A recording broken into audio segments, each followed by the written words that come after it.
I feel like that's the problem with tattooers is you get pigeonholed and you just kind of stay there until it pushes you out of the business because you're sick and tired of it. Like we have the ability to change. We have the ability to go, you know what? I'm okay with this. I'd like to try this. I'd like to work on this. I'd like to do that. And that's another thing is like with Instagram, you have the opportunity to be more than one person.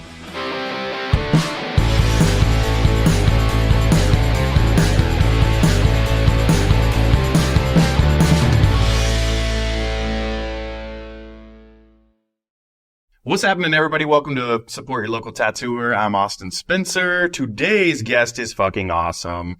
Today's guest is not only the oldest tattooer alive, he's one of my favorite fucking people. Fantastic illustrator, tattooer, collector, my personal historian of tattooing, my go-to, my plug, Phil Luck. Hey, the man. What's happening? Same old. Yeah. How are you, dude? Thanks for coming down. I'm psyched to be here. I'm glad we finally connected on this. We've been talking about it for a while. So we squeaked you in here. You're just in town for like the week? 2 weeks home, and then I'm back to New York. So you've been doing road work. Back to New York. No more road work. Just New York, and then I come home. Okay. Like one shop, or you got two or three shops? No, just scenes. Okay. Scenes. Okay. Yeah. Okay. Well, that's awesome. Last year I spread myself too thin, drove myself up a fucking wall. So this year it's just scenes. Cruising. Yeah. Yeah. And you've only been tattooing a couple of years, right? Yeah. I got a few months under my belt. Yeah. You know anything about coil tattoo machines? Or I've seen them before. Yeah, you want to try those out? Yeah. So I heard a couple of good things. Well, shit, man, you're hands down like one of my favorite dudes. I appreciate that. I love hearing that your bullshit. We've had some fucking fun stories, some history. I think I've fired you and hired you like 12 times. No, you never fired me. I never fired me. My dad told me the other day, he's like, well, bro, we fired him like 12 times. And then, my dad's stories get super aggressive. No, I never got fired. I don't remember that either. It's so funny because I talked to my dad and he was I got reprimanded for coming in late. I think twice. That's good. In 7 years, that's it. That's good. Yeah, we did time together, man, and it was always fucking fun. My dad was telling me too the other day about the story of when my sister, she used to manage the front counter, had you put your hand on the Bible and... That was when I came back, yeah. I had to make a whole bunch of swears that I wouldn't mess with any of the floor girls. Show up on time. It never happened. I'm late all the time. I got good reason to be late. You know my late story? If I was on time, I would have been in the World Trade Center when 9/11 happened. That's a big deal. Yeah, so I'm 15 minutes late for everything all the time. If I would have been on time, I would have been dead. This is the bullshit that I go with. I can't possibly skip that story. So what? Yeah, that's a real story. Yeah, I was on my way to redo my Board of Health certificate. Me and my buddy Ralphie was supposed to meet up. At that time, we never called it the World Trade Center. You called it the Twin Towers. Oh, okay. And we were supposed to meet up at the Twin Towers. I was running late. He beeped me. It was before cell phones. Yeah. And he was like, "Turn around, man. Plane just flew into the Twin Towers." What the fuck? So that's my excuse for always being late now. For on time. Yeah. It was meant to be. It was meant to be. Damn, that gives me the chills. That's crazy. Yeah, we have so many more stories to jump into. So one thing we like to do is, I know you've got a fun origin story, but we kind of always like to hear like, where the hell did you come from? Like how, this is going back to like, tattooing was illegal, right? Yeah. When you were getting into it? Like, it was the taboo. For me, it was and that's why I have such a hard time these days because it's so mainstream. Because I got into it for the taboo aspect. You know what I mean? I got tattooed to keep people the fuck away from me. Not to have everyone come up to me in Walmart and go, "Do you tattoo? Are you cheap?" Like, I did it to keep people away from me. This was my armor, and these days it's kind of backfiring. Kind of blow up in my facts. I want to get this shit removed. Nobody even pays attention. I don't even know. Like, it's still to me, it don't make sense to how I got into tattooing because it was impossible to find. Yeah. There was no tattoo shops. Like, you had to seek these people out. And that was the nice part of tattooing in an illegal environment was the fact that you didn't get them looky-loos. You either were totally serious about this tattoo or you gave up looking for someone 3 weeks earlier. Yeah. Because it would take you months to find a tattooer in New York City. Yeah. So I was dealing with a clientele that was serious about what they wanted to do. It was when legalization happened that the whole dynamic changed, and all of a sudden I was dealing with people that were like, oh, maybe I want a tattoo. You know, I don't know what I want. That was unheard of. You had years to figure it out, and that time you were looking for me, you figured out exactly what the fuck you wanted, you know? Damn, yeah. So I feel like that changed. The seriousness of the people that actually showed up changed, you know? But in the last few years, the whole dynamic has changed. Yeah, I know. You know, like I said, before, like, you know, I got tattooed for armor. Like, I feel like a lot of people got tattooed for that same reason or to stand out in the crowd. And these days, people get tattooed to fit into the crowd.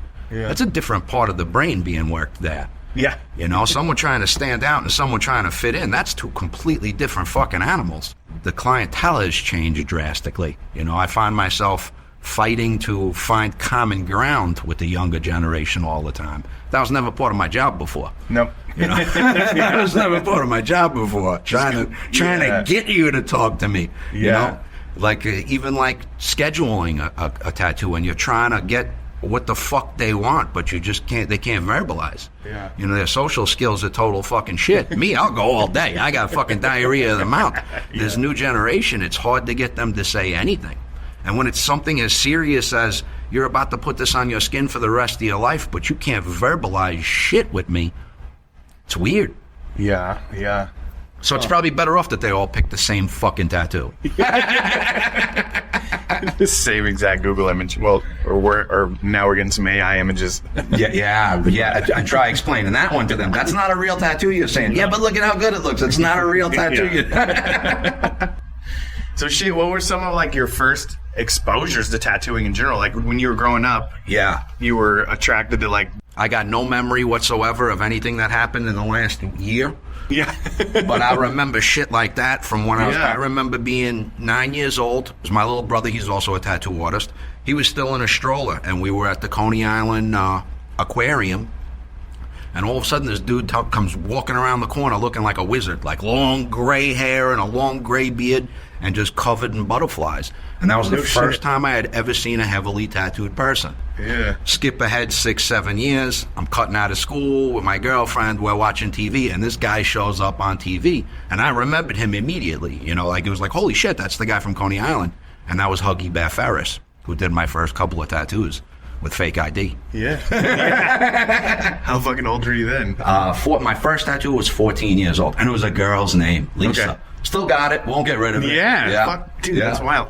Was he working out of an underground shop? Yeah, working out of an apartment in Park Slope, Brooklyn. Oh, okay. Yeah. So at that time, nobody was... And that was that walking into his place. That was it. The day that I went to go and get that tattoo, everything was solidified from that point on. Yeah, I walked into the joint. 5 minutes in, I was like, this is what I'm going to do for the rest of my life. And that was 34 years ago. You know, spent 2 years trying to get an apprenticeship. Yeah. Finally got an apprenticeship with Delgado when I was 16. Not a formal apprenticeship or anything like that, you know, but it was... just by lingering and hanging out and get more tattoos. Going, man, I'm sick and tired of covering up your garbage. I better show you some shit, you know. So you got a whole collection, like, pretty fucking young. Yeah. I mean, I don't get tattooed. Everyone asks all the time, you know, like, well, how often do you get tattooed? And it's like, not since my 20s. Yeah. I get a little shit these days, you know? Shit, I did your stomach, right? So, yes. One of my favorite tattoos. Yeah. My son, who is now big into Pee Wee Herman, realized last week that was Pee Wee Herman's bicycle. Oh, no way. Was like, right away, Mom, that is Pee Wee Herman's bicycle. Dang, we just watched Pee Wee last night. We watched the newer one, which is still good. So fucking good. Yeah. So shit, you were jumping around getting tattooed, like every time you got tattooed was probably in somebody's apartment in New York. Yeah. Like what area were you getting tattooed, or were you traveling around all over New York? Mostly with my mentor, Steve Delgado. I started getting tattooed by Huggy Bear Ferris, like I said, and then my mentor, Steve Delgado, did the bulk of my work. Who else in New York was tattooing me back in the day? What neighborhood? That's Bensonhurst, Brooklyn. Okay. Yeah, that's Bensonhurst, just a couple of blocks away from the high school that I got kicked out of a few years earlier. Yeah. So what'd you get kicked out of high school for? Can I ask you? What didn't I get kicked out of high school for? I was a truant. More than anything else, I was a truant. So they were pushing me out. They were pushing me to do the GED thing, which I never did do anyway. Yeah, the city was calling you. Yeah, you just want to go cruise around and fuck around? You know, that's it. Yeah. I learned more than most other kids because I was out in the world. Yeah. You know, I ended up going to a high school in a very Italian neighborhood, and I'm not dealing with the highest of intellects, so I wasn't going to learn much to begin with, you know. So it was better off that, you know, I read a lot. I've always read a lot, you know, so I feel like I educated myself. And all I wanted to learn about was the city that I grew up in. Yeah. So the city became my fucking school at, 14, 15 years old. I learned common sense. Yeah. You know, I ain't book smart, but I got a little bit of common sense up there. Get on the fucking train before that door closes. Or That's it. Yeah. Jump you learn over the who to stay homeless. away from. Yeah. You learn where to stay out of. Yeah. Did you get fucked with a lot, like, growing up? Not at all. When you say armor, like, I was just wondering. No, like, I if just didn't like people. I just didn't, I didn't like people when I was younger, you know? Which is funny because you're on the phone more than anybody I ever met. And you have so many friends. Yeah. You fucking know everybody.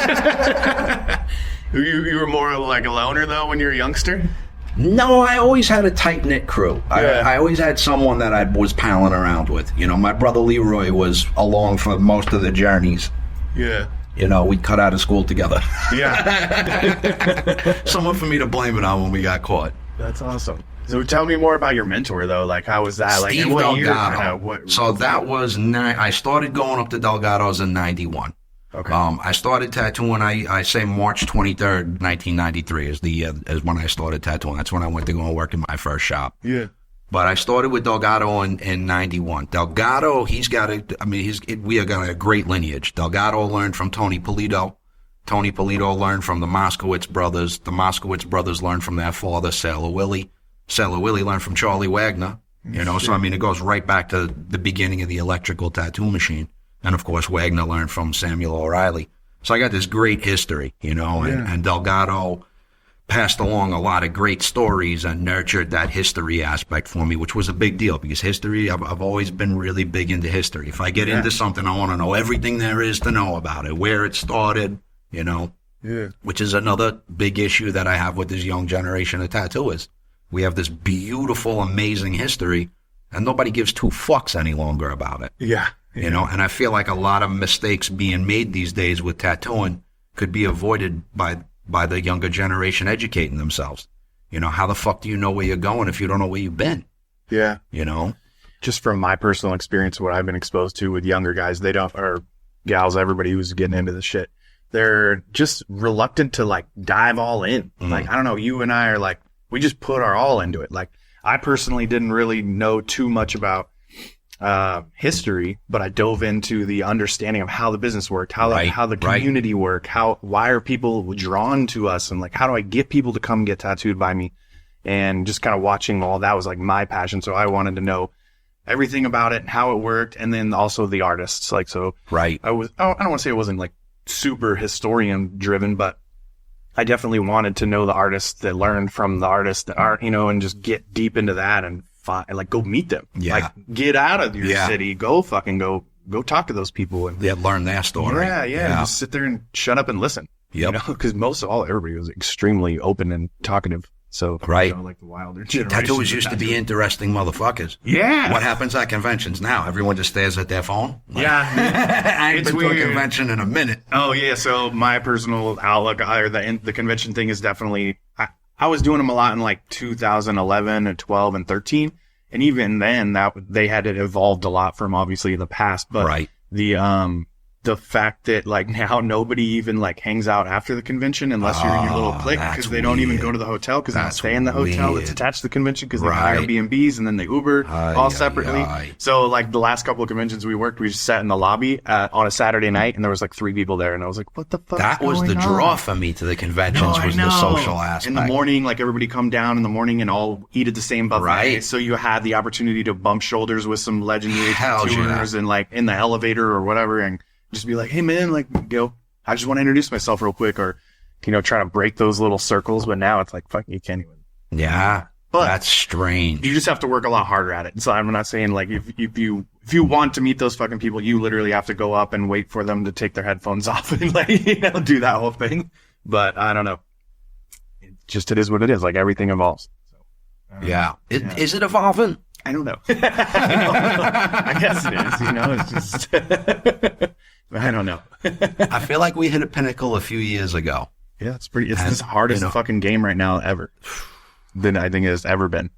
Insane how many people are in it. You know, so talented. Yeah. So young. Oh, I see so many beautiful tattoos these days. Yeah. You know, I could spend hours on Instagram just liking beautiful tattoos, and there's no shortage of them. It's overwhelming and discouraging. But, you know, in the beginning, it was definitely a discouraging situation for me. Like being like, holy fuck, there's this many motherfuckers doing killer traditional these days. In the beginning, it was definitely discouraging. And then I learned to use it as I screenshot a ton of shit all day long going, oh, I want to draw something like that. I want to do some shit like that. Look at how this guy approached this, you know? That's great. So no, I absolutely enjoy Instagram. I can't talk shit on Instagram. You know? Oh, actually, all I do is talk shit on Instagram. I know. I was doing a deep dive through all your social media shit. Well, you mainly focus on Instagram, right? Yeah. So and now all you've got these like real fun, like shit talking. Basically just shit talking reels, you know, just brilliant. And they're doing really well, right? Yeah. So you gain like a more I got one following video with like 35 million views. Yeah. And I sit there going, so let me get this straight. I'll spend 20 hours drawing up a design, right? I'll spend another 20 hours executing this tattoo. I'll get 200 likes. Yeah. I say some stupid fucking shit and I get 35 million views. Yeah. I don't know. What's wrong with this? Is it me? But at least, you know, that's what I love about you, too, is like you see that and you're like, oh, fucking, I'll give it another shot. So I guess I'll keep like, saying stupid shit on Instagram. As far as evolving, I mean, that's evolving. You're pivoting. You're seeing, like, opportunity and jumping on it. I don't know if it is opportunity or what, but I don't know. It's fun. It's a good way to meet people. Yeah, I like it. It's fun as fuck. Well, tell me more, like, so, I don't know, like, when you were there in New York, like, I just really want to, like, hear more about, too, your transition of becoming a full-time tattooer. You had to have some like real fun apprenticeship stories. How was your apprenticeship as far as one thing that people don't take into consideration is the fact that we didn't start till 5 p.m. Yeah. You know, because you didn't open until the Board of Health closed down because they were the only ones who could do anything. And all they could do was hit you with running a business without a license, $500 fine, call it a day. But all tattoo shops in New York City didn't open until 5 p.m. because of that. So they were legitimate, like advertised, you know, they were open, like. It was word of mouth. No. It was word of mouth. It was in apartments. There was the first place that I saw with a sign was the first place that I worked at. And that was Custom Corner Tattoo in Astoria, Queens. And I started there March 23rd, 93. But no, it was most people were just working out of their apartments, you know, have one room set aside for tattooing in. Yeah, and that's basically the way it went. Now, I figured out a couple of ways to advertise in that situation. I was kind of doing a lot of figuring out ways to market at that point. Yeah. And there was so few ways, too, because you didn't want to get caught. But what I was doing was I was putting my business cards. I was going to all the magazine stores in Brooklyn and dropping my card into the magazines. I remember you telling me that story. That was great. And all of a sudden one day, and I'd go to the same magazine stands over and over again, a few in Manhattan, but mostly all in Brooklyn. And I remember walking into this one joint in Manhattan and the guy behind the counter going, "Oh, wait till you see what they did now." He was like, "They know you are doing this." And they had all the magazines in plastic. And I was like, "Son of a bitch." No. And he was like, "You're the reason." So I'm the reason that tattoo magazines came in that plastic cover. So that people couldn't. I still figured a way out. I just walked around with a box cutter. Yeah. So I still got them in there. Now they weren't going to fall out while you were walking at home. That's hilarious. But yeah, it was expensive to advertise in those magazines. And I didn't see the point. This way, you open the magazine, it falls right out. You know I'm in town. So that's how I advertised for a couple of years. And that phone number led to this beeper. It was all beepers. Okay. You'd beep me, I'd call you back. I love it. I kind of want to go back to that. Oh, it was nice. It was nice, you know. And like I said, these people were serious because it took them a while to find you, you know. Oh, shit. Yeah. You're like, fuck, yeah. That's awesome. Yeah. I wish it was still like that. It was so much. And the other funny part is the fact that the further we get into custom tattooing, the less people are. I assumed that when custom tattooing became a big thing, I'd be doing new and inventive shit every day. And it turned out to be the complete opposite. Yeah. Instead of them picking off the wall, they'd go on Google, type shit in and pick one of the first 3 images that showed up. Yeah, I want a black and gray owl with the clock. Yeah, Stopwatch. cloud Over background. and over, Yeah. Sometimes it's a stopwatch, sometimes it's a fucking compass, but it's all the same elements. Yeah. Sometimes there's gates to heaven, but it's always some birds and a shitload of clouds. Yeah. And this has been 10 years of this being the sleeve. Yeah. I feel like it's pushing a flashback into the game, though. That would be nice. It makes it so incredibly difficult now to get tattooed by all of these big name custom tattooers. Right. The street shop could come back. Yeah. I personally think it's like helping street shop culture come back. But somebody's got to be there to manage those street shops and keep them open and be willing to sit there, answer the fucking phones, like you said with Flash, the funny thing is the fact that they're afraid to go near the Flash. They're afraid to pick something off the Flash, and it's like, I don't understand. You have no problem going on Google and picking one of the first 3 images. You type in butterfly and you pick one of the first 3 images that shows up. But you're standing in a shop, like 1 million people a day are going to see that image on Google. You type in butterfly tattoo, 1 million people a day are seeing that shit. If you go into a tattoo shop where the owner or the artist are painting their own flash, you're lucky if 1,000 people a year are going to see that painting. Yeah. But you're going to talk shit on, I would never get anything off the wall because, everybody's got it. When meanwhile you're walking around with an upside down breathe on your wrist, and you got, an infinity symbol. And it's like, really? Yeah. Maybe they're overwhelmed, sensory overload. No, they just can't. I find it funny that a celebrity will get a shitty tattoo and the next week, that's all you're doing is that shitty tattoo on mindless individuals. And like, they'll sit there and act like it was their idea. And it's no.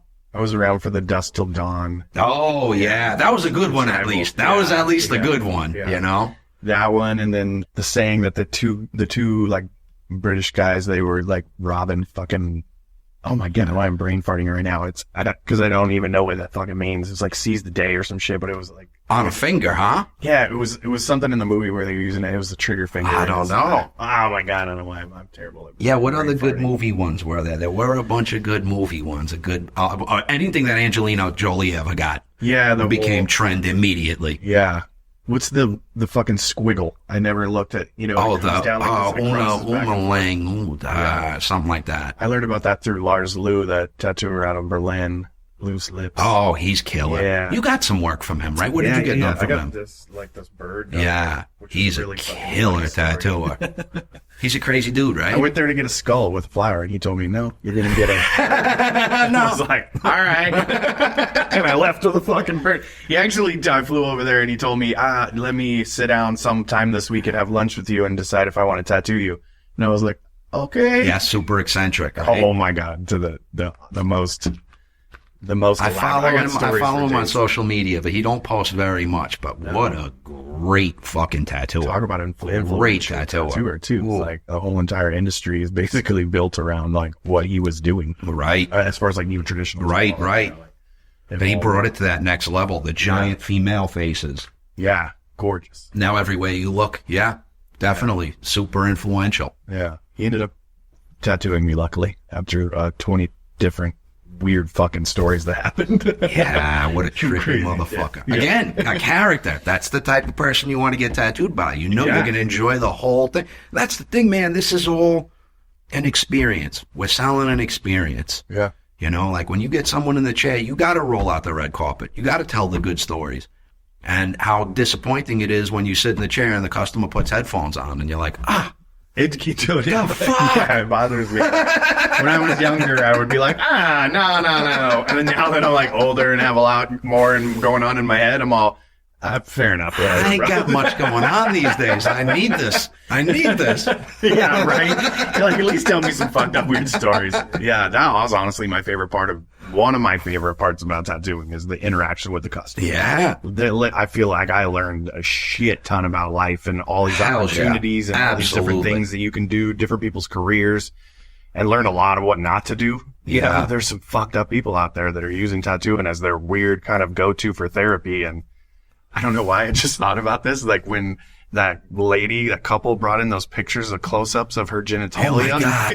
And the more I was like, I'm not comfortable with this, the more she'd bring me more fucked up pictures. And it's like, I'm trying to tattoo for you. I don't need 18 close-ups of your asshole. I remember walking by the booth while you were doing it, and you were just like sweat pouring on your head, and I just kept chuckling, it was like, those were some of the best. That's an easy way to really make you uncomfortable. Yeah. Did you end up tattooing her? I did one tattoo on her, which was in a very, private area to begin with. Yeah. But then she was just like, oh, I want a tattoo around this and around that, and they would bring in 8x10 pictures of her genitalia, and then they would hand draw this is how I want it to look. I want it around here, and it's like, why? But why? 18 pictures. Why? And the husband's just like staring at you, like all excited to hear and see your reaction while you're staring at her. And the more I let them know I was uncomfortable, the more they pushed. Yeah. To the point that I was just like, Hank, I'm sorry, I'm not tattooing your asshole.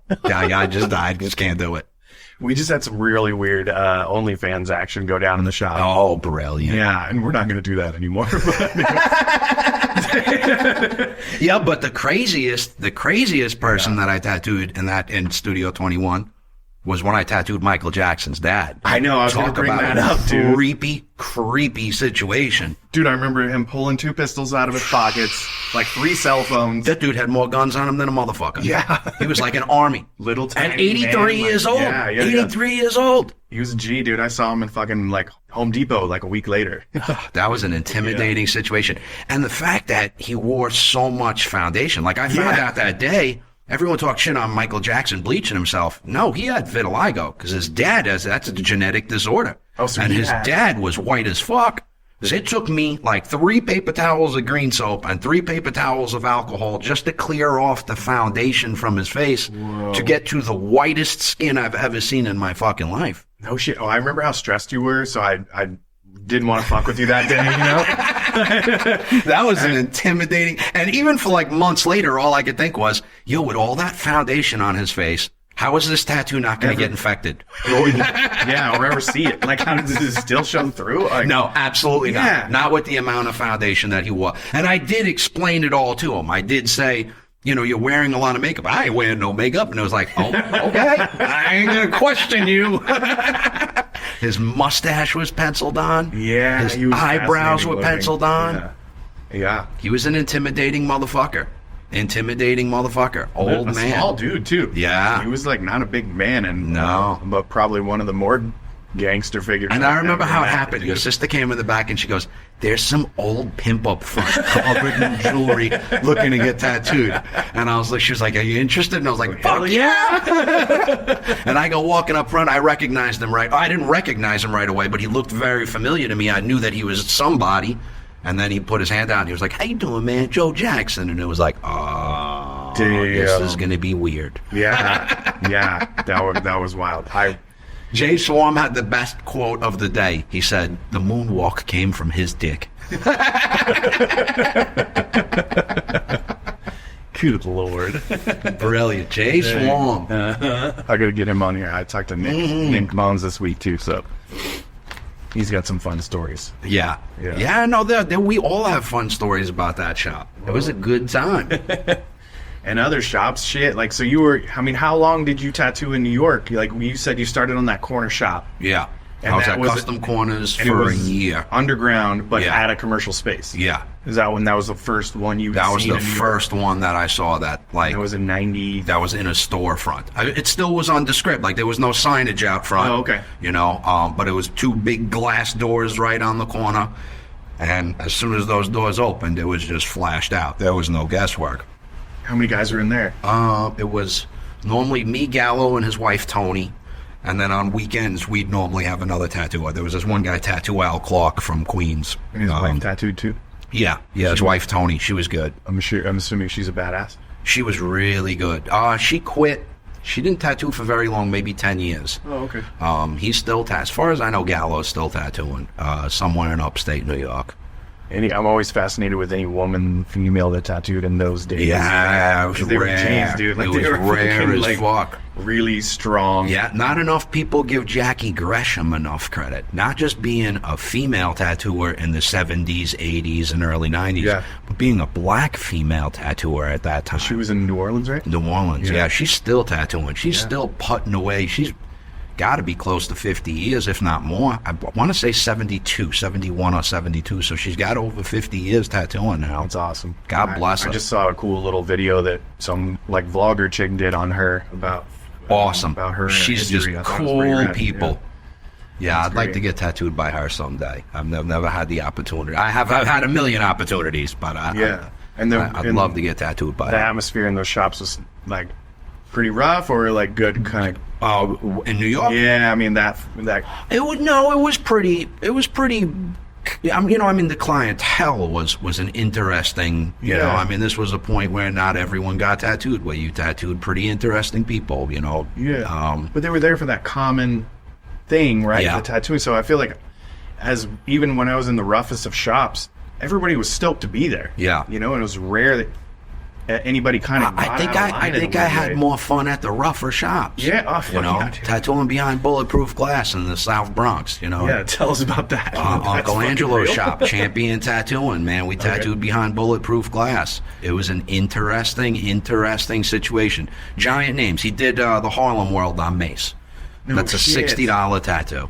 That's his whole upper arm. It was $30 per word, and Angelo had a way of doing these names. It could be like a 16-letter name, and he'd still get it to look right as a sleeve, as a half sleeve. You know, he'd fill up the whole top of the arm with one word. Never used a liner. Always shader for everything. The lines were clean as fuck. Yeah. He had an interesting approach to tattooing. You said hand drawn on or no? Yeah, everything was hand drawn on. Yeah. Everything was drawn on by hand as far as the lettering went. And I was there for a couple of years. It was a tough gig. You know, $30 names.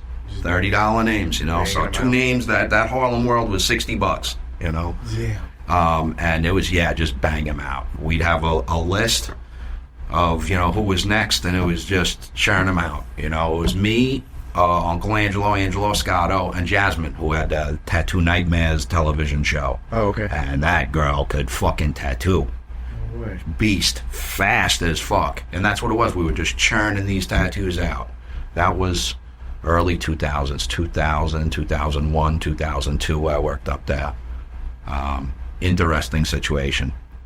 You know, tattooing a lot of Jamaican gangbangers. You know, and I remember Angelo being like, you better be nice to these people because all the women, they carry acid in their purses. And I was like, come on. And one day this lady goes, I'm tattooing, and she's like, oh, man, they mess with me and me throw the acid in their face. And I'm like, what? Oh. She opens up her purse. She got like a little baby food jar, like some clear liquid. And I was like, what is that? She's like, it's acid. Oh, I was thinking fucking acid. Like no, like legit. I thought like, you were getting sick with fucking LSD. No.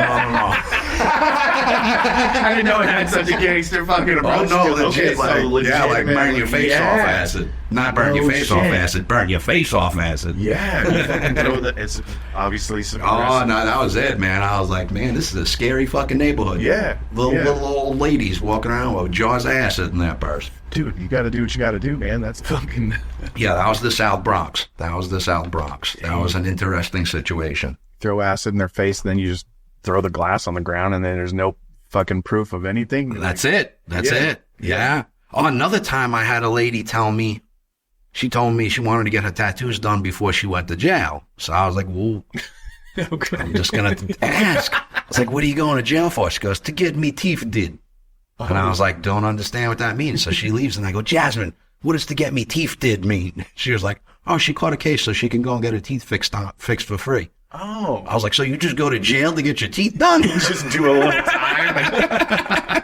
Apparently this is a thing. Be able to eat clean when I get out. Apparently this is a thing. New teeth. I might catch a case pretty soon. I could use a few teeth fixed. So how many, do you tattoo like all over New York?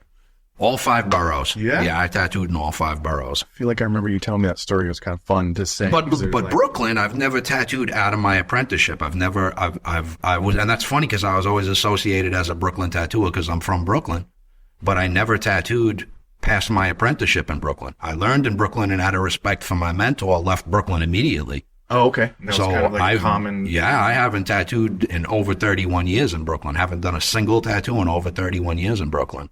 Was that a mutual agreement that you guys both No, had, or just a kinda respect like, thing. Oh, no way. Just a respect. That was a time when tattooers respected each other. You Yeah. didn't dare open up on someone, you Yeah. know, even someone you didn't know. It didn't matter if you had beef with them. You just didn't open on another tattooer. Yeah. You know, and in the beginning there was a group that took care of tattooing before it went legal, a bike club that handled all the New York City tattooing. And if you did have a problem, they'd come and they'd shut you down. You know, I had them show up when I was a kid tattooing out of an apartment, out of a friend's apartment.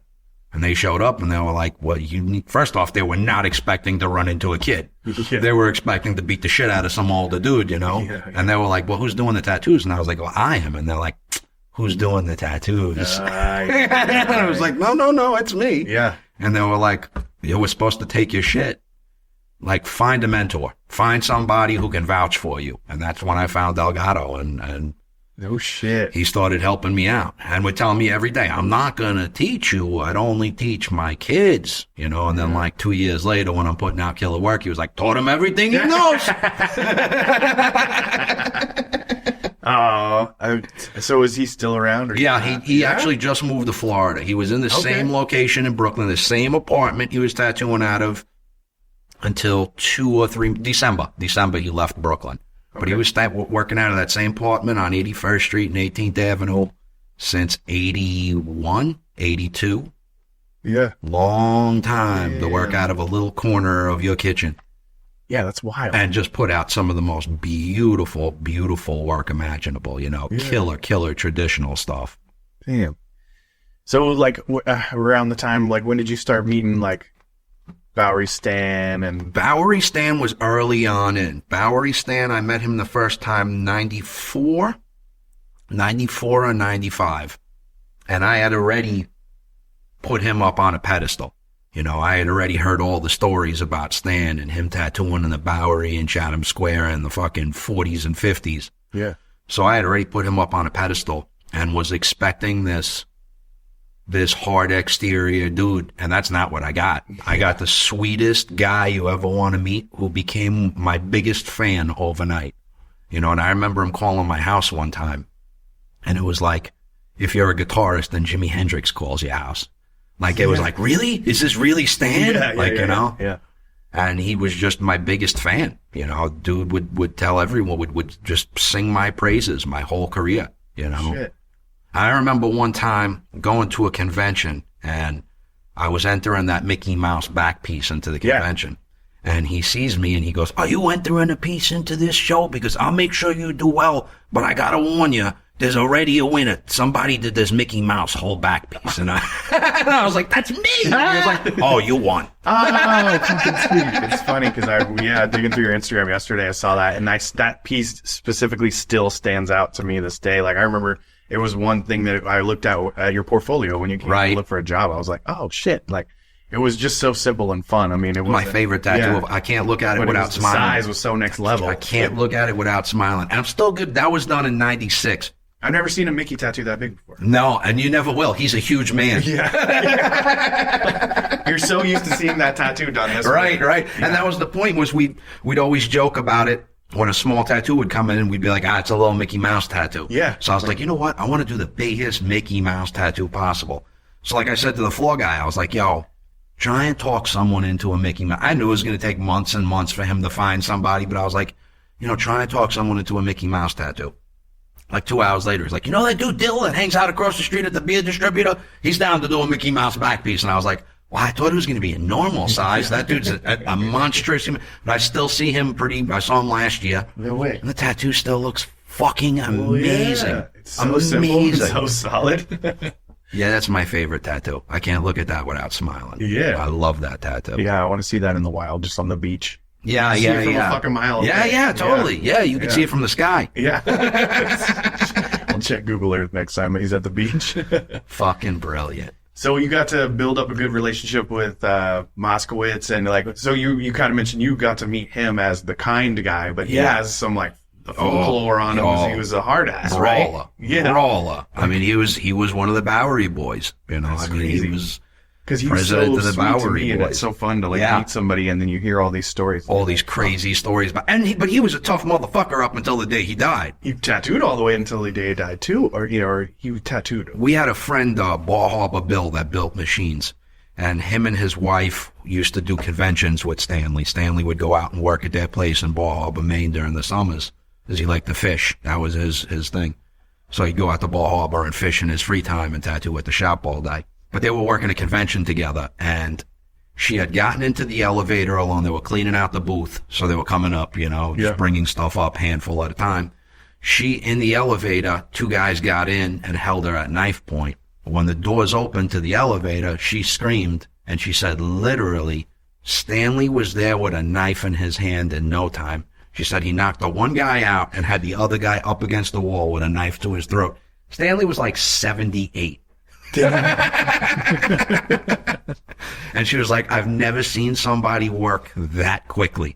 Yeah. She was like, the look of fear on those guys' faces. And she was like, they weren't small men, They didn't know what he was just a brawler. He brawled his whole life, and he used implements of torture. He'd always talk about hitting people with hammers. And I was going to bring up the hammer thing, because he tattooed me, and I've got the fish with the hammer thing. Oh, really? I never got the logo off of him. Yeah. I never got the logo from him. I got a bunch of cool tattoos from him, but I never got the logo from him. I think me and Bob Tyrell are blood brothers, because we did those tattoos sense. right next Very to close each other. to each other. Right? We were literally like, I jumped in right after that, and no then need to change the needle. Yeah. I watched the old... the first time I watched him tattoo, now mind you, like I said, this was 94, 95, so I mean, we were already in full swing with cleanliness and tattooing, so to see somebody tattooing with no gloves was a trip for me. Fuck yeah. And it wasn't just the fact that he tattooed with no gloves, it was the fact that at the end of the tattoo, I was studying his hands and being like, how is there no blood or ink on your hands? Oh, okay. He'd wrap the finger. He did the old school wrap around the pinky. Yeah. So that was his dabbing hand, But no blood, no ink. The only trace was his thumb, which he had the acetate stencils. He was still using acetate stencils. So he put the charcoal on with his thumb. So his thumb was permanently black. Yeah.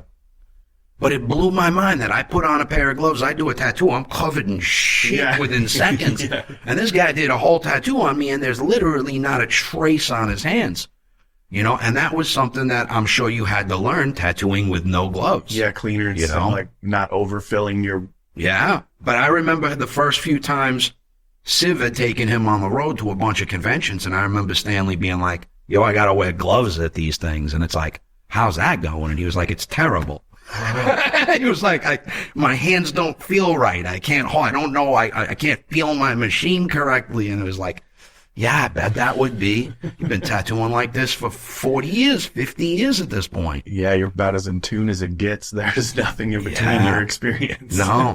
So yeah, that was it for him and it was funny how when he tattooed me with gloves on, his gloves were spotless, because he was so used to tattooing without gloves and not getting anything on his hands that even his gloves were spotless when he tattooed, Trip. He was an incredible, incredible person. I count April 11th, 2020 as the death of tattooing, because when we lost him, we lost a huge part. We lost all connection to the old school. The guys who knew the guys who invented all of this shit. Yeah. I mean, he was friends with Charlie Wagner, Ace Harlan, Bob Wicks, Bill Jonesy, he was friends with all of them. And that was the last connection that we had to that whole era of tattooing. Yeah. So losing Stanley was a rough one for me. If I had to put a death date on tattooing, it would be April 11th, 2020 because of that. I love it. That's one thing I love about you. I just love that you're passionate about the history and everything too. But I love how you'll dig into other people's history too. Yeah. Like you broke down for me the my personal lineage. Oh yeah, absolutely. I don't know how trace your lineage right back to the Pike. That's big. That's big. Yeah. So because you learned from Dave Logue, and Dave Logue learned from Hinge, Rob Swingle. I don't know if he's still, I feel like Rob Swingle passed away recently. He was a Pennsylvania guy originally. I thought he got killed. No. I'm sure he got shot in many garages. Okay, yeah. But he was talking about huge fucking men. That dude was like a mountain. Yeah, I never actually got to meet him. He was a trip, I think dude. I saw one picture and then heard a lot of stories. He was a big, scary, gangster type motherfucker. Vegas dude. Yeah, spent most of his time in Vegas, but originally from Pennsylvania, from a small town in Pennsylvania. Yeah. Okay. So then that goes back, you said went back to the Pike? Yeah, so he learned from my buddy Jim Hodgins. Jim Hodgins was a Pennsylvania tattooer. Matter of fact, Jim's in the hospital. I got to give him a ring tonight. Jim Hodgins learned from a guy named Fat Mike Tandy. Fat Mike Tandy learned on the Pike. Oh, shit. So that's your lineage there. So that goes right back to if he learned on the Pike, that completes your connection to that Chestnut Street tattoo shop. That Carrie Barber owns now. Yeah. I got my name on the wall in there. That me too. Yeah. I was so psyched about that. Yeah. She kept the original name on that or whatever name it's she now got Twilight Fantasy, but it was originally called, it was Bert Grimm's shop. I think it was just called Grimm Tattoo. Oh, okay. I think. Dang. I want to sit down with you one day and actually look at the pictures too and really go through that for me personally. But yeah. But you can trace yours back for fucking... Mm-hmm. Right back to the beginning. Right back to fucking Charlie Wagner and Samuel O'Reilly. So cool. I don't feel like I hear too many people talk about their lineage ever as tattooers. Well, because most people, these days it's, a 2-month apprenticeship. Yeah. You're learning nothing. how many times a day I'm going through Instagram and I find people tattooing over moles. Like, what did you learn in 2 months? Like, you didn't learn there's rules. There's rules for a reason. You're tattooing over precancerous skin. I'll see a tattoo where 15 lines are over moles. And it's like, you could have twisted that image an eighth of an inch. Yeah, right. Yeah. And missed every one of those moles. Yeah. So you gotta wonder, do they just not give a fuck? Or were they never taught that you don't tattoo over precancerous skin? I mean, I've accidentally hit one before, and you see what happens. It explodes. I remember when I very first started, I was working on this big piece on this guy's back, and it was just like a real light skin mole. I don't know. I fucking for some reason, thought you were gonna be good. Yeah, I didn't see it. I just ripped right on through it, and then it was his fucking back through that 3-hour tattoo was just a stream of blood all the way to his ass crack. You're cooping it with ointment. Yeah, I'm over there just trying to wipe it with my elbow or, looking around. And of course, that's when every other tattooer wants to stop into your booth to talk, and they know exactly what the fuck he did, Oh, good times. Oh, good times. I don't know why that reminds me of so many fucked up stories of just being in that position where a mentor or somebody around you or your coworkers are standing over you and just, it's going fucking shit right now and you're stressing. Why are you here now? Yeah, now. Out of here, you haven't stopped in my booth in 3 weeks. I feel like you're fucking doing this on purpose. That gave you that grit though too, is when you're fucking stressed out of your mind, you just had to keep that straight face and get through that tattoo so your customer or your client didn't fucking... Oh yeah, he's a bleeder. yeah, you blame it on them or some shit. Were you drinking last night? Fucking stressed. Do you got any fun stories? I had fun stories about just fucking up a tattoo. Yo, I totally misspelled a shoulder to shoulder lettering. Oh my God. It said big ass block letters? Yes. Oh, okay. Old English. It said remembering never. Because it was one of those things where, this was before, not that I use an iPad now, but I had to do it on a perfect tilt.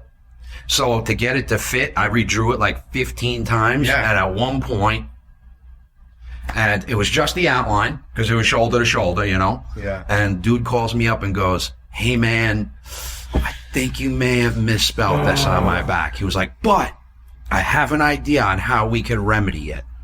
And I was like, this has got to be a joke. This guy is way too nice about it. He became one of my best friends. He was actually a best man in one of my weddings. No joke. Dead ass. And I was like, how are we going to fix this? And he was like, well, if we put a cross to balance it off on this side, and I forget how we fixed it on this side. But we covered it up, and I have photos of it. I got a bunch of photos of it. We turned it into a full back piece. Yeah, of course. For a good ass deal, too. Like, if you look at it, like, even to this day, like, looking at the photos of it, I'm like, wow, I really covered that well. Now, mind you, he didn't pay for that whole back piece. Yeah. Dude, nothing motivates you more than that fucking moment of your But it life. was the fact that he was so fucking cool about it. As I'm losing my mind going, oh my God, what do you mean? Yeah. And like, he was like, no, dude, I got it figured out. Like, this is what we need to do to fix it. And it was like, why are you so cool about this? You should be fucking freaking out on me right now. Oh man. My praying hands with 6 fingers was a good one.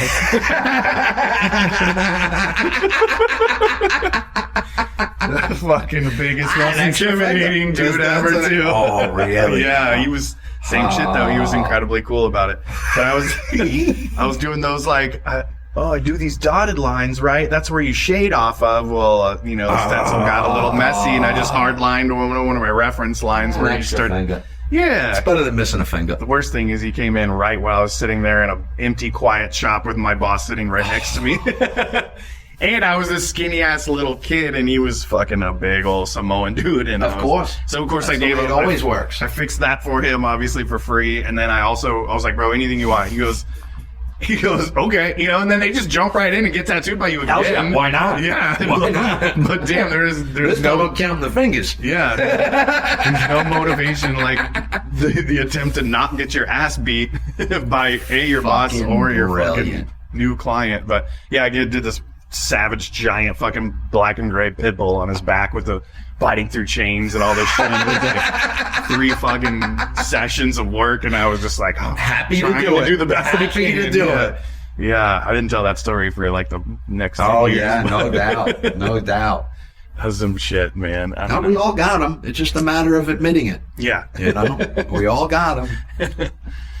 So you got some fun relationships with so many other fantastic old school tattooers too. Like, I mean, you introduced me to like Philadelphia Eddie. Eddie's another one. What Richie an amazing Scene. Human being. Yeah, like tell me about Eddie, because like you got to travel. I got a great story about Eddie actually. Yeah.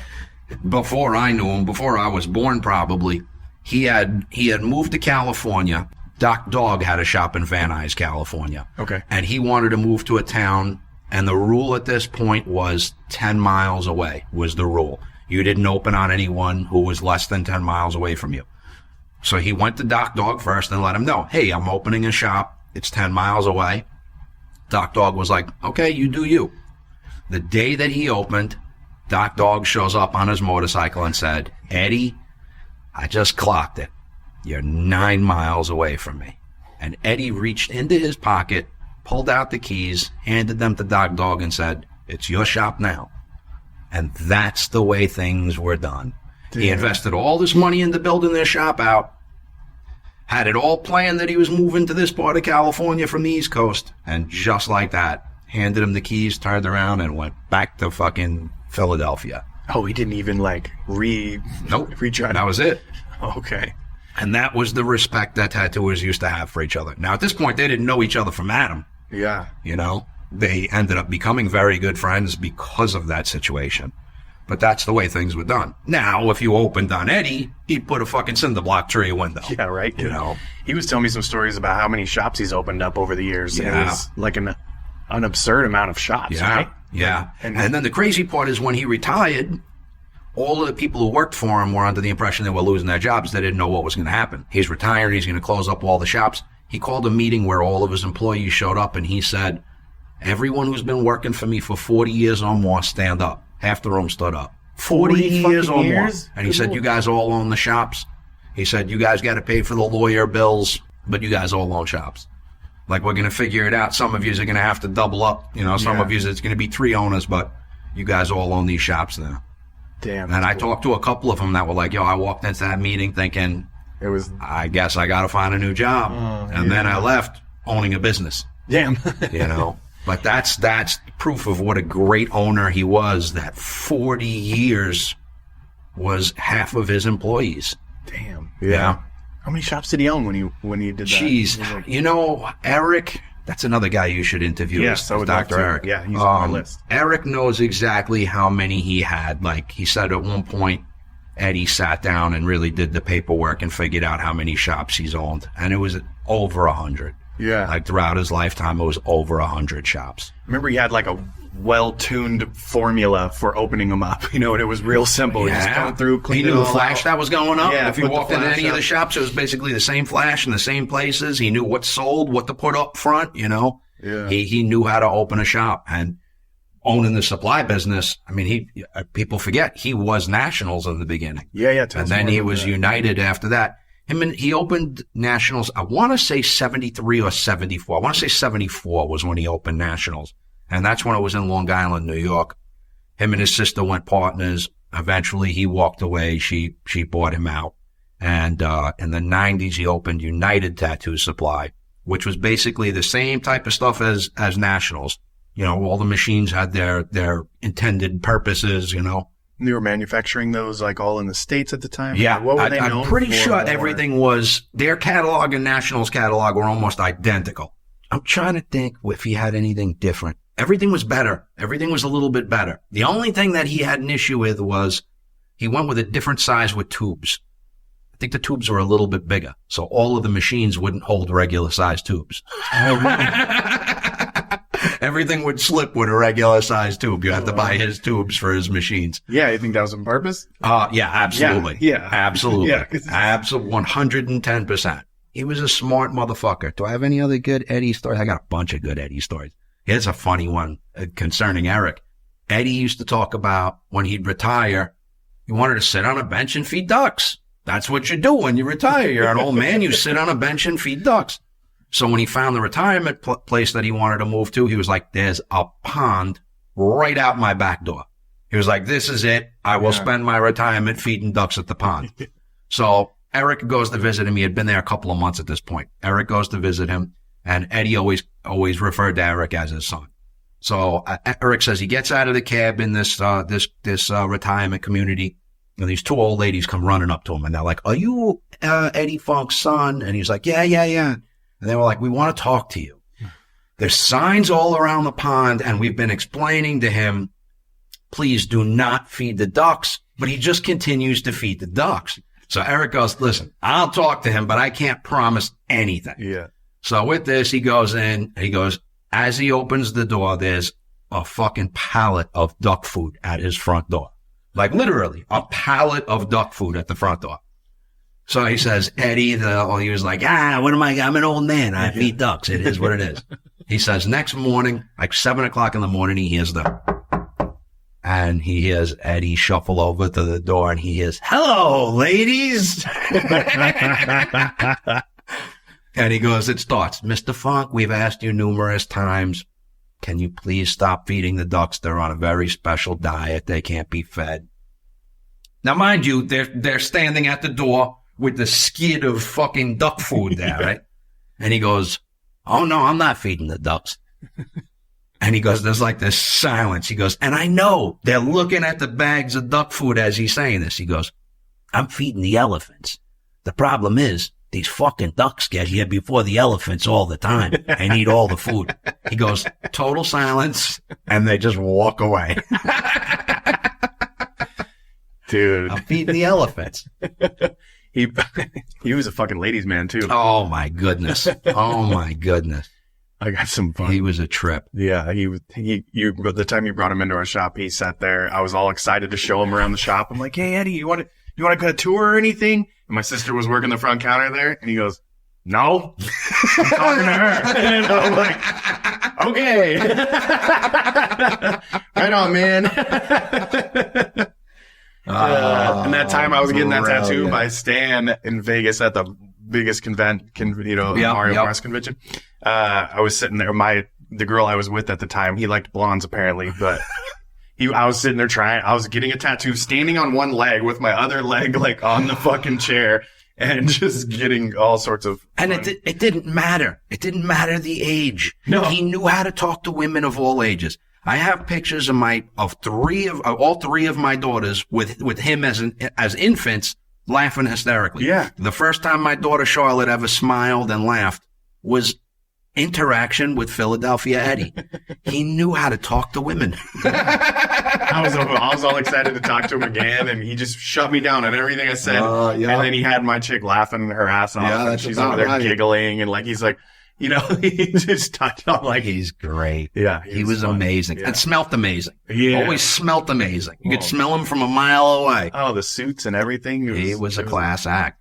Biggest personality tattooing has ever seen. Philadelphia Eddie, hands down, bar none. Yeah. Again, another one that we lost and so important. I just came across a picture of me, you, my dad, him, I think Gil the Drill, and Stan. Speaking of characters. Yeah. Because he used to dress real fucking wild back in the day too. Yeah. I remember seeing him at some shows in Austin, Texas in like the early 2000s. He's a trip. And he was cruising with a little tiny puppy. Yep. He had a little miniature chihuahua and just his gold teeth and silver. He's a trip. He had like, I'm pretty sure he wore a suit, like a big ass suit. Most iconic skull tattoos to this day. Yeah. To this day, you can pick his skulls out from a mile away and they're just perfect. So true. Cause I dug through his Instagram the other day and it reminded me of like, when I started drawing my skulls, they were real different. And I remember him saying something, you do it wrong for long enough, it becomes a style. Yeah. And I remember like every time I would draw my skulls, they were real different than everybody was doing. Right. But I liked them and that's just how I wanted to fucking do them.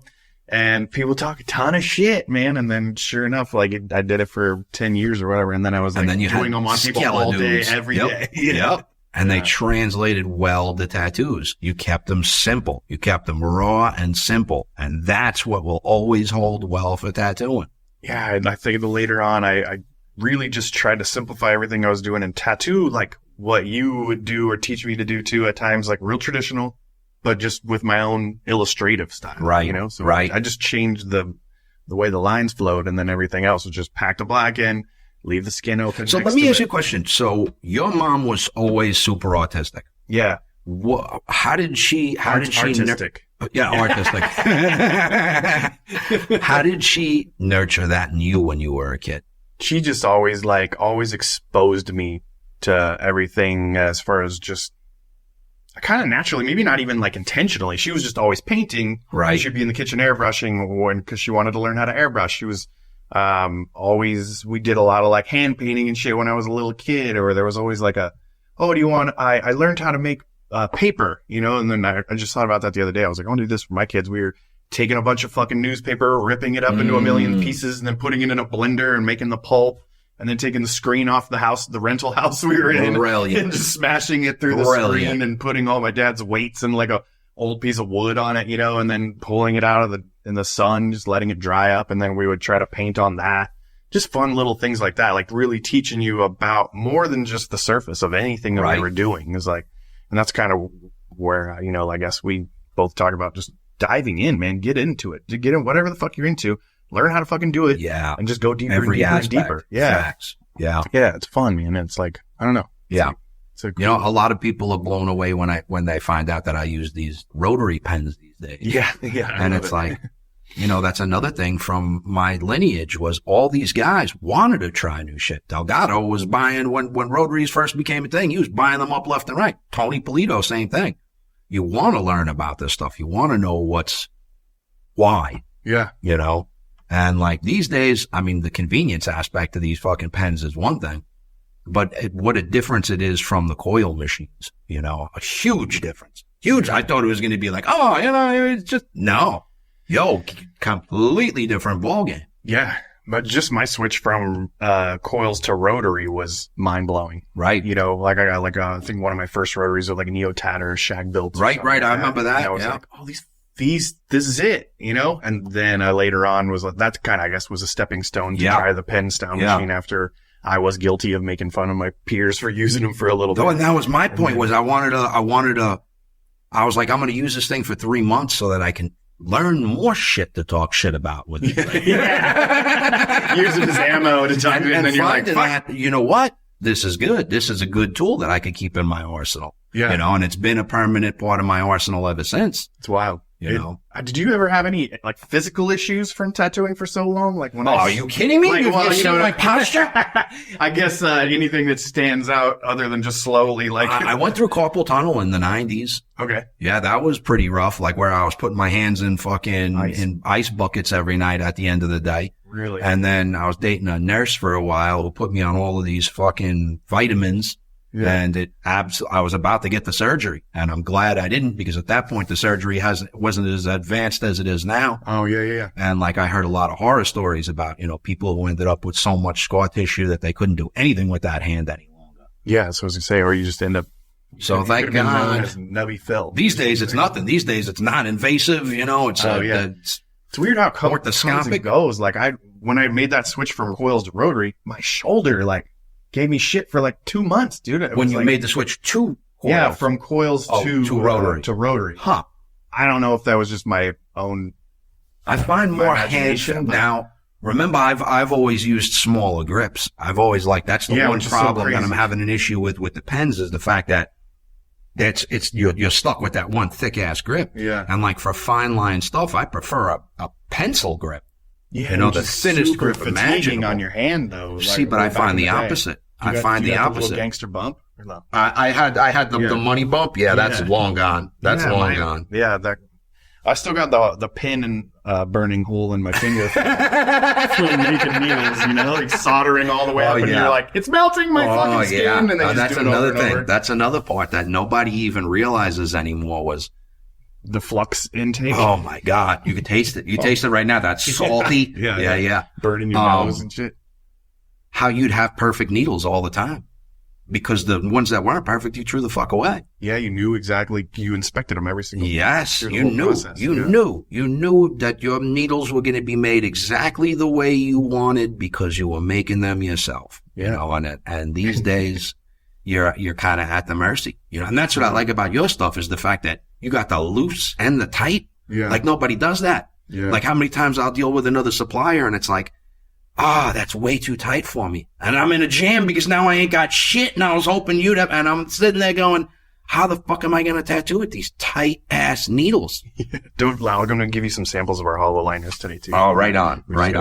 That's a challenge. The whole actual switch from needle on bar to cartridge is it just takes a lot of experimentation to find your right fit. I'm using groupings now that I didn't even know existed. Right. I was using the very limited groupings, the needle on bar. And then you jump to I thought a loose 9 was the biggest thing you ever had. And now I'm using tight 11s, and they're tight 5s on needle on bar, but they also provide this kind of different stability. Touch. Yeah. It's fun. And I can still kind of taper in all my line work. My whole career, I've never been able to connect from point A to point B. It's taper in, taper out, and then I'll connect that with shading. I don't know. That's just my weird little style. It's come a long way. Long way. It's come. You're also a collector. I love you. I'm I want to jump all over the place. That rotary thing that you posted that Stan Moskowitz made. Yes, that's real. That's real. It looked. I was isn't that did you make this? Or are you being a bullshitter? Yeah, and he invented that in the late '60s, early '70s. Yeah. So people talk about the first battery. That was the first battery powered rotary machine.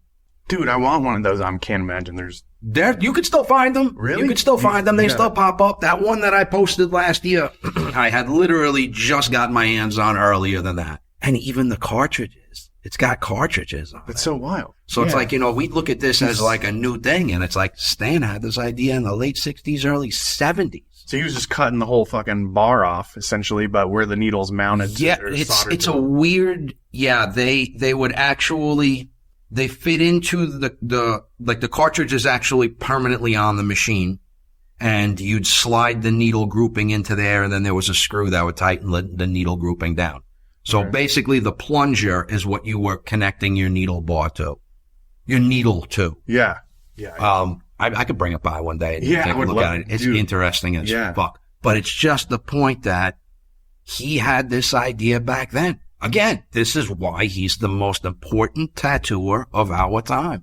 That's cool. He had these ideas a long fucking time ago and tried them out, For everybody that's interested in learning more about him, or I don't know, where are some links or like where is there books or documentaries? Unfortunately, he's one of the ones that there's not too much out there about. Philadelphia Eddie, he has a real good documentary that's just about him, right? Well, it was supposed to come out. It never came out. But there is... How did I watch it? Probably through Eric. Yeah, because I remember really enjoying it, and I feel like I got a copy of it at one point in time. Hopefully it's still in my DVD collection. Are you sure you're thinking of that, not the Sailor Jerry documentary? I think I might be thinking of the Sailor Jerry one. Yeah, because I've never seen the Eddie one, but I do know that it was in the works for a while. Yeah. But we got the books. We got 7 fucking volumes. Because he had a big part in the Sailor Jerry thing. Yes. Okay. Yeah, he was in that. Yes. They did a good job on that, though. Yeah, because we used to play that in the shop. Corey Smoku. Great fucking documentary. Yeah. Great documentary. I should replay that. We used to just kind of play it on a loop, like in the lobby for the customers. Yeah. Yeah, that was a really good documentary. Yeah, the Eddie one never came out, but like I said, we have the 7 volumes of books that you can still find pretty easily. Yeah. Stanley, unfortunately, no, we're gonna lose his stories. And that's another thing that bothers me. Like I said, like this younger generation don't care to even hear the stories, let alone pass them along.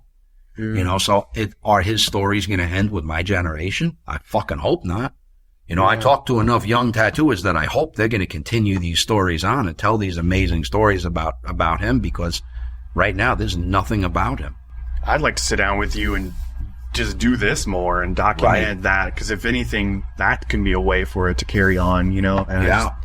And just out of passion and interest, it's fun as fuck. And like, you know, who cares if anybody, at least it's there, and hopefully they'll come full circle and people will be interested in it. I got my fingers crossed. Yeah. Hardy Marks Books is reproducing everything now. So that's a huge part, because there's a lot of people that we need to know about in those books. Those Tattoo Time books, I'm sure he's going to redo those. Yeah. I know he redid.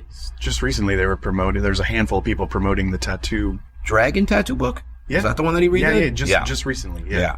So that's coming out, and hopefully he just continues to reproduce all of those books, because those books were important. I remember trying to track down that Dragon book. The New York City Public Library had like 5 copies. What? And I went all over trying to get it. And of course, nobody had it. It had been taken out. It was never brought back. But I tried tracking that book down for a minute. I remember going all the way out to the Staten Island fucking library, going out to the Queens library, trying to find that book. And they were like, no, it was borrowed once and never brought back. Fucking that, dude. Damn. Huh. Yeah. So then, like, and Eric I thought he was going to write more books about Stan. He was going to do Stan, he was going to do Rambo, he was going to do Gil Monty. And then he spent so much time working on the Eddie thing, and it took so much of his time to promote it and everything. Yeah. And the books, you know, I mean, it's hard to sell books. Yeah. You know, and like the first 2, 3 volumes flew off the shelves. But then when you're coming out every year with a new book, people don't really keep up as much. And then when there's 7 volumes, people are like, well, I'd have to buy all 7 volumes. Yeah. I think I have all 7, I think. Yeah, I have all 7, and I have all 7 audio. And that I feel like I have those. Shit. Amazing. That's funny, because amazing to hear his voice. He just had the greatest voice. He narrated the whole entire book? The whole thing. Yeah, we need to get Eric in here. Yeah. So does he still have the books? I want to say he sold the rights recently. Oh, no. Yeah. No, he didn't sell the rights. He sold the last of his stock recently. Oh, okay. That's a whole different book game. Yeah, he still has the rights, but I'm pretty sure he's done. Like, I've said it numerous times, like, yo, in 10 years, you're going to put it out as, like, one big book. And he's like, I don't know if I want to. And it's like, you need to make sure that his story keeps going. Yeah, I'm just so, I mean, if I can help in any way, that'd be really cool, too, because I got to be there. I got to go do shows with Eric and him. Interesting. And we traveled and sat next together. I got to have lunch with him and Lyle Tuttle and Eddie. I can't remember if Stan was there, because I don't think he was at that show. It was like a Vancouver, Washington show. And we sat on the river in this little restaurant. And I didn't say a fucking word, you know. I was just like so enamored, and just sit there and listen to Lyle tell all these crazy stories about smuggling cocaine and all sorts of wild shit. And another ladies' man, like those dudes just... You know, I learned early on with Lyle, I'd bring everything that I had Lyle Tuttle related to conventions. knowing that eventually he was going to find his way to my hotel room and smoke all my weed. Okay. And as long as there was still weed to smoke, he'd stick around and just do whatever you asked. Okay. So I'd show up with like 40 different items and be like, can you sign these for me? And as long as I had weed for him to smoke, he was more than happy. As soon as the weed ran out, he was like, well, I got to go. One time, I got a good story about him. One time I ran into him at the lobby of a convention in California, and he goes to me, Philly, did you hear? I quit the nose candy. Now, mind you, he was like 80 at this point. Yeah. And I was like, did you? How long has it been, Lyle? He goes, it's been about 20 minutes, but my guy should be here any minute now. God damn. Character. Yeah. Fucking character. Yeah, there's not enough characters any longer. Yeah. There's not. It's wild. It's definitely a lot more mellow. Yeah. Which has its, pros and cons, but damn. So yeah, so back to you collecting. Like you've got a beautiful collection of... I used to have a great machine collection. I got rid of a bulk of the machines. My flash, I sold off most of my flash. What do I collect? I got a great power unit collection. Okay. I saw that the other day too on Instagram. Okay. I have a great power unit collection. I still held on to a bunch of stuff. I bought a Jonesy off of... At one point, I had 17 Jonesies in my collection, original Jonesies. I got one these days. And that's the one that I got off of Stanley that they told me... It was built by Jonesy would sell packages as well. You could buy the machines already built, or you can buy it'd sell you a spool of fucking wire and all that. So Al Neville would buy them as in that state and build them himself throughout the winter. This way, come summertime, he didn't even have to tune a machine. It would go out of tune, he'd throw it in the garbage because they were that cheap at this point. Whoa. So he said one morning he woke up to his mother. This is Stanley. Stanley and Walter said they woke up to their mother screaming at their father because Al Neville, who was staying with them, had used all the contact paper out of her cabinets in the kitchen and wrapped the coils with them. So when he sold me the machine, he was like, him and his brother looked at each other and chuckled, and they were like, this is the last one with mom's contact paper. Whoa. And it was like, what? So yeah, so I'll never get rid of that machine. That one's probably going to the grave with me. Yeah. So that's an early 40s Jonesy. So you sold off the rest of the stuff to just like other collector fans? Yeah. As fucking times got harder, I'd let shit go here and there. One of my, dude Eddie that learned from me years ago in Jersey, he was smart enough to buy up a lot of stuff off of me. He's got all my Flash collection. A lot of my original Flash too, he picked up off of me. See, yeah, I don't know. I have a handful of original stuff of yours, but I would like to get more. Yeah. I got boxes of it. Where's like the Big Booty Girl collection? Yeah. Oh, yeah. The Plump Rumps. Yeah. That was a great show, dude. I hope that my kids want it, but I'm afraid to think of what happens to it after I'm gone. Yeah. Is it going to be placemats? Yeah. Oh, dang.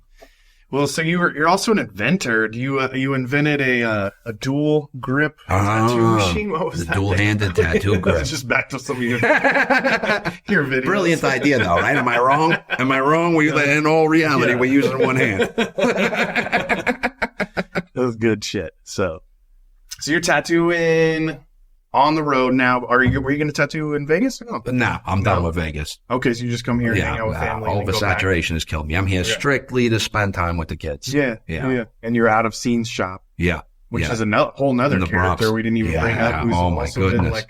Inventor of, he was definitely the beginning of new school tattooing. Nobody was calligraphing lines before Richie Scene. He brought that graffiti art element to tattooing when nobody else was, and gave so many people ideas. When you were a graffiti artist in the 60s, 70s, and 80s, that was it. That's as far as you were going to go. Was scrolling your name on fucking trains. Yeah. And then in the late 80s, early 90s, when Richie became a household name in tattooing, every graffiti artist you'd run into would be like, oh, there's something else I can do. Yeah. And by the end of the 90s, the bulk of these new school kids came from graffiti backgrounds because Richie made it okay for them to do that, That's wild. And just rewrote tattooing. The most unorthodox approach to tattooing I had ever fucking seen. Yeah, like what was it about it? Obviously like his illustrations. Thickening up your lines to begin with. Yeah. And for so many artists it made sense because you'd see them pull that first line and you're like, I hope you're going to cover that shit. But not with him. Everything was crisp and clean. So it was like, why are you calligraphing those lines? You know?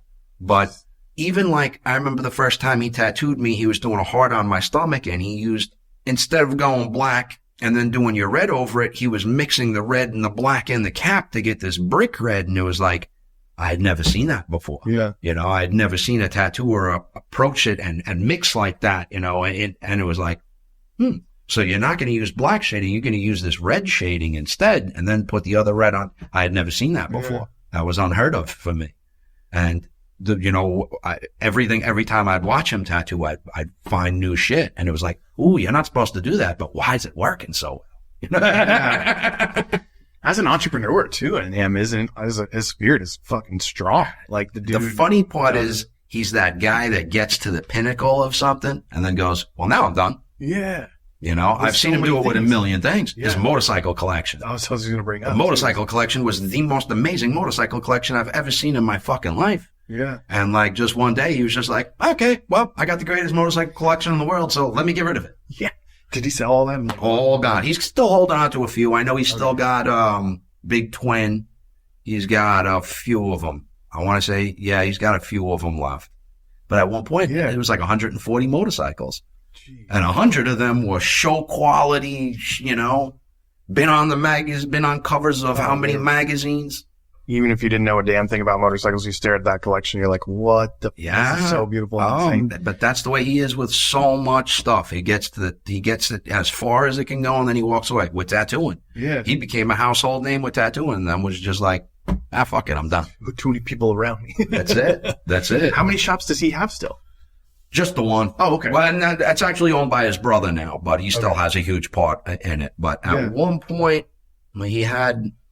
there was the shop in Manhattan. There was a shop, another part of the Bronx. I'm going to say there was probably altogether 6 or 7 different scenes over the years. Okay. But that one has always been there. He did some wild shit as far as promoting his shops. Monster Truck. Yes. Yeah, so I'm actually working on a book right now. I'm not working on it yet, but right now it's in the infancy stage where I'm just getting a lot of people together. Because the shop has been there almost 40 years. There's been well over 400 tattooers through the shop. Yeah. And I'm going to try and compile a book with, you know, just funny stories about the shop. Yeah. You know, just the history and I mean, it's all the personalities. The amount of people that have been through. I mean, I got pictures of Big Pun in the waiting room. That's crazy. You know, like the amount of people who have been through that place and the tattooers that were through there, you know, just in the time that I was there in the 90s, I worked with Army James, Darren Brass, Lucky Bastard, you know, so many killer tattooers, you know. That's right. Yeah. Interesting shop. So I'm going to try and compile that book and have it done in time for the 40th anniversary, which will be the 26th will be the 40th anniversary. So I got 2 years to get it done. I had like a lot of goals to do something for our 21st anniversary, and I just dropped the fucking ball. I know the feeling. the feeling. I got enough people involved in this already that I know it ain't going to go away easy. Good. Yeah, focus on it. Keep pushing. I've contacted too many people about it, and they're excited. So it's not going to be an easy one to not do shit with. Yeah. But I mean, when I'm there, that's it. When I'm at the shop, I'm living in the shop. Yeah. You know, so it's like I could stay focused. Yeah. When I'm home, I'm all over the place. No, I'm all over the place. I can't get nothing accomplished. I'm trying to learn how to like compartmentalize myself. Like if I'm here, I'm working here. If I'm at the shop, I'm only working on the shop. Right. If I'm at home, I'm only being a dad and maybe a husband a little bit in there. Yeah. Just trying to do it all is really hard. But if you're in one place and that's all that's around, I just feel like I have that. Oh, this is the thing that gives me the ability to focus. Yeah. No, I have a hard time focusing at home. I do. I absolutely do. Well, what else do you got going on with tattooing? Like, what do you kind of?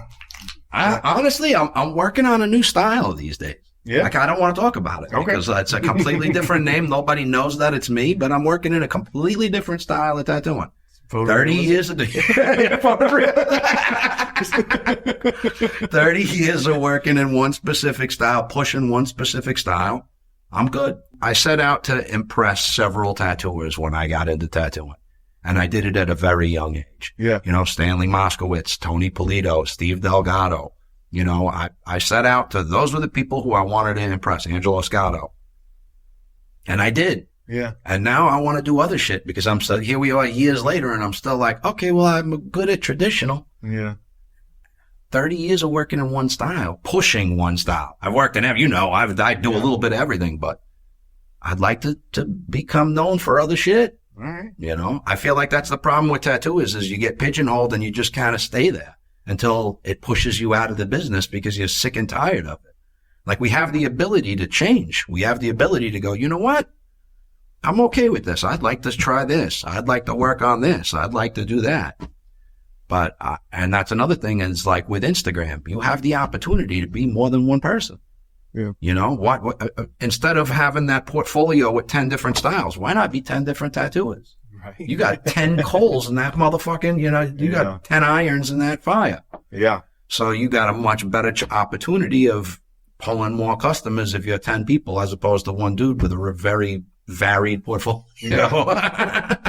Do you focus mainly all your time and energy as far as social media goes just into like Instagram? Or yeah.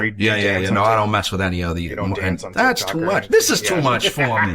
Instagram is too much for me. I haven't put up a reel in weeks, and I'm like, what am I gonna do? How do you go about writing those? Just ideas pop in your head.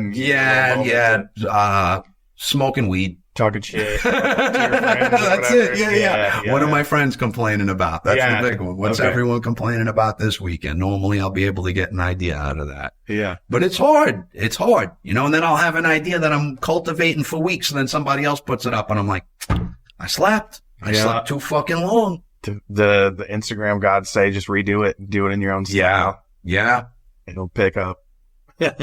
I'm having fun with it though. I can't complain. I'm having fun with it. I enjoy this IG shit. And when something gets viral like that, I get so excited. I get so fucking excited. Just stoned by yourself, like pumped on it. That's it. I love it. I blame myself when shit goes wrong. Yeah.